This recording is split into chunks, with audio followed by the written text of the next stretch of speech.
ఆశ్చర్యానికి గురి చేసిన సంఖ్య 7. మీకు తెలుసా, సంఖ్య 7కి అల్లాహ్ సృష్టిలో ఒక ప్రత్యేక స్థానం ఉంది. ఇది కేవలం గణిత సంఖ్య కాదు, ఒక అద్భుతమైన దైవిక సమన్వయ సూచకం. కానీ గమనించండి, దీనిలో ఉన్న అసలైన రహస్యం అల్లాహ్ తానే తెలుసు.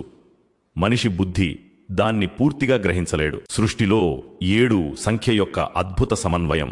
7 ఆకాశాలు సభసమావాత్, 7 భూమి పొరలు, నరకానికి 7 ద్వారాలు, వారంలో 7 రోజులు, కాబా తవాఫ్లో 7 చుట్టులు, సఫా మర్వా సయిలో 7 సార్లు, హజ్లో రాళ్లు విసరడం 7 సార్లు, సూరహ్ అల్ ఫాతిహా 7 ఆయాత్, ఇంద్రధనుస్సులో 7 రంగులు, భూమిపై 7 ఖండాలు, 7 సముద్రాలు, నక్షత్రాల 7 ప్రధాన రకాలు, పరమాణువులో 7 ఎలక్ట్రాన్ పొరలు, మనం చూసే కాంతికి 7 రంగులు, కనిపించని రశ్ములకు ఇన్విజిబుల్ రేస్ 7 రకాలు. కియామత్ రోజు అల్లాహ్ తన అర్ష్ నీడలో ఉంచే 7 రకాల ప్రజలు.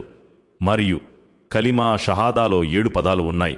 లా ఇలాహ ఇల్లల్లాహు ముహమ్మదున్ రసూలుల్లాహ్, సుబ్హానల్లాహ్.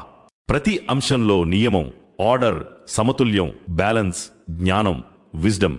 ఇది మొత్తం అల్లాహ్ యొక్క శక్తికి సాక్ష్యం.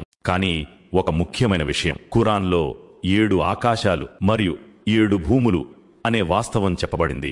కాని ఎక్కడా 7 సంఖ్యకు ఎటువంటి మాయాశక్తి, ఆధ్యాత్మిక ప్రత్యేకత లేదా పవిత్రత ఉందని చెప్పలేదు.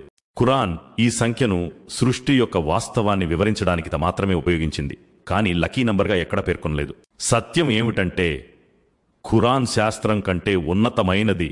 విశ్వాసి తన ఇమాన్ను ఖురాన్ మరియు సహీ హదీస్ మీద ఉంచుతాడు. సహాబాలు ఎలా అర్థం చేసుకున్నారో అలాగే అర్థం చేసుకోవడమే నిజమైన విశ్వాసం.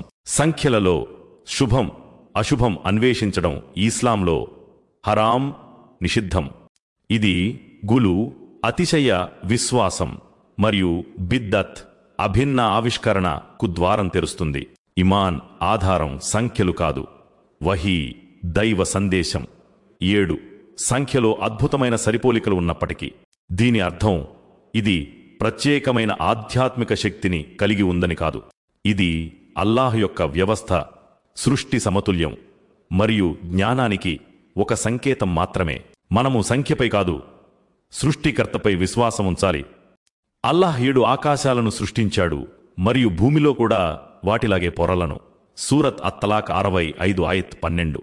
ఓ అల్లాహ్, నీ సృష్టి ప్రతి అణువులోనూ న్యాయం, సమతుల్యం, జ్ఞానం నిండి ఉంది.